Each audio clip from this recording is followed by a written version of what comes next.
Keyingi haftadan mamlakatimizda yilning eng yirik media loyihasi start oladi. 6-10 aprel kunlari viloyatimizda ham bo'lib o'tadigan ushbu media haftalik doirasida intensiv o'quv seminarlar va mahorat darslari o'tkaziladi. Ta'kidlash lozim, bugun global axborot makonidagi shiddatli o'zgarishlar, ijtimoiy tarmoqlar va sun'iy intellektning rivojlanishi, fake xabarlar oqimi media sohasi vakillaridan mutlaqo yangicha yondashuvlarni talab etmoqda. Shu maqsadda Kontent markazi tomonidan hamkor tashkilotlar bilan birgalikda jurnalistlar, blogerlar va matbuot kotiblarini yagona platformada birlashtiruvchi media haftalik tashkil etiladi. 5 kun davomida o'tkaziladigan o'quv seminarlarda nazariya va amaliyot birlashadi.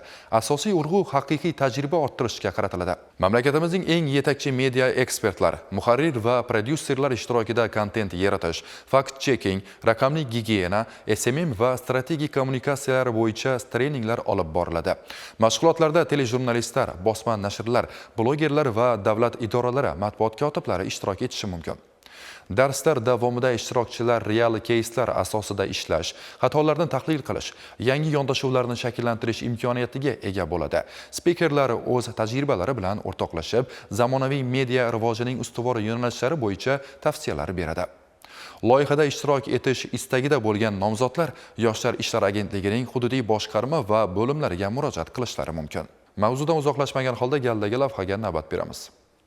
Viloyatimizda O'zbekiston Milliy axborot agentligi tomonidan hududning ijtimoiy-iqtisodiy salohiyatini keng targ'ib qilish, mahalliy ijro hokimiyati organlari bilan axborot sohasida strategik hamkorlikni yanada mustahkamlash hamda yoshlarning jurnalistika sohasiga qiziqishini oshirish maqsadida O'zA kunlari loyihasi o'tkazilmoqda.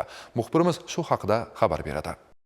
Loyiha doirasida agentlik vakillari va bir guruh taniqli jurnalistlar dastlab Abu Rayhon Beruniy nomidagi Urganch davlat universitetida bo'lishdi. Unda universitetning iqtidorli yoshlari tomonidan yaratilgan innovatsion mahsulotlar namunalari ko'rgazmasi namoyish etildi. Mehmonlar ilmiy izlanuvchilar uchun yaratilgan shart-sharoitlarga yuqori baho berdilar. Shuningdek, axborot agentligining taniqli fotojurnalisti tomonidan O'zbekiston sportchilari yutuqlariga bag'ishlangan shaxsiy fotoko'rgazmasi ham tashkil etildi.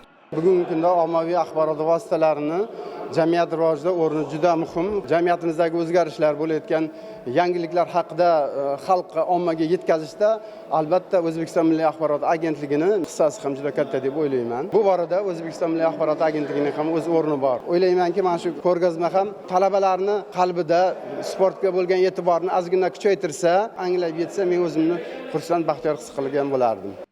Talabalar bilan uchrashuv doirasida agentlik rahbariyati, viloyat hokimligi va universitet ma'muriyati ishtirokida o'tgan ochiq muloqot yoshlar uchun haqiqiy mahorat darsiga aylandi. Unda yoshlarning zamonaviy mehnat bozorida raqobatbardosh kasbni egallash uchun chet tillarni mukammal o'rganish va yuqori texnologiyalarni o'zlashtirish, o'z ustida tinimsiz ishlash muhimligi alohida qayd etildi. Ochiq va samimiy ruhda kechgan uchrashuv davomida talabalar tomonidan bildirilgan universitet matbuot xizmati qoshida yosh muharrirlar klubini tashkil etish va O'zA bilan doimiy hamkorlik qilish taklifi to'la qo'llab-quvvatlandi. O'zbekiston Milliy axborot agentligi davlatning rasmiy axborot agentligi sifatida 100 yildan oshiq vaqt davomida faoliyat yuritayotgan ekan. Biz doimiy kadrlarimizni yangilash, yangi iste'dodlarni, zamonaviy dunyoda o'sha kontent yarata oladigan iqtidorlarni aniqlash ustida ish olib boramiz.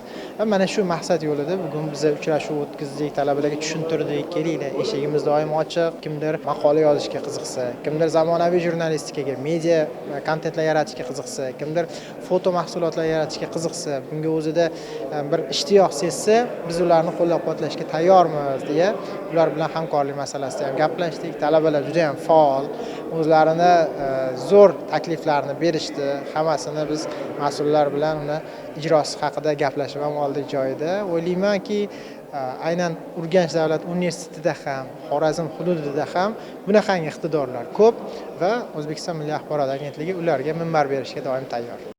Ijodiy guruhning navbatdagi manzili Urganch tumani bo'ldi. Dastur doirasida ishtirokchilar tumandagi sanoat zonasi va Al-Xorazmiy massivida amalga oshirilayotgan bunyodkorlik ishlari bilan yaqindan tanishishdi. Viloyatdagi yirik investitsion loyihalar va hududda aholi uchun yaratilgan shart-sharoitlar hamda ularni bandligini ta'minlashga qaratilgan ishlar bilan yaqindan tanishdilar.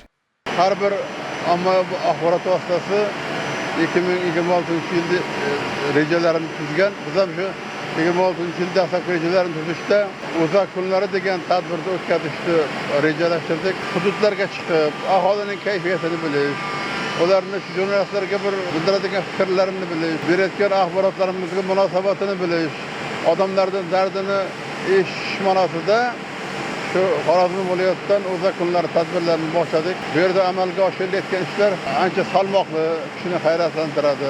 Shunday bir sanoat korxonasi faoliyat ko'rsatib turgani ham juda katta shu hududni yutug'i deb bilamiz. Mazkur loyihaning bosh g'oyasi viloyatdagi bugungi shiddatli rivojlanishni xalqimizga yetkazish bilan birga jurnalistika sohasiga qiziquvchi yoshlarni qo'llab-quvvatlash va ularning tashabbus va loyihalarini ro'yobga chiqarish, hududdagi ijtimoiy-iqtisodiy o'zgarishlarni keng targ'ib qilish hamda vohamizning turistik jozibadorligini yanada oshirishdan iboratdir.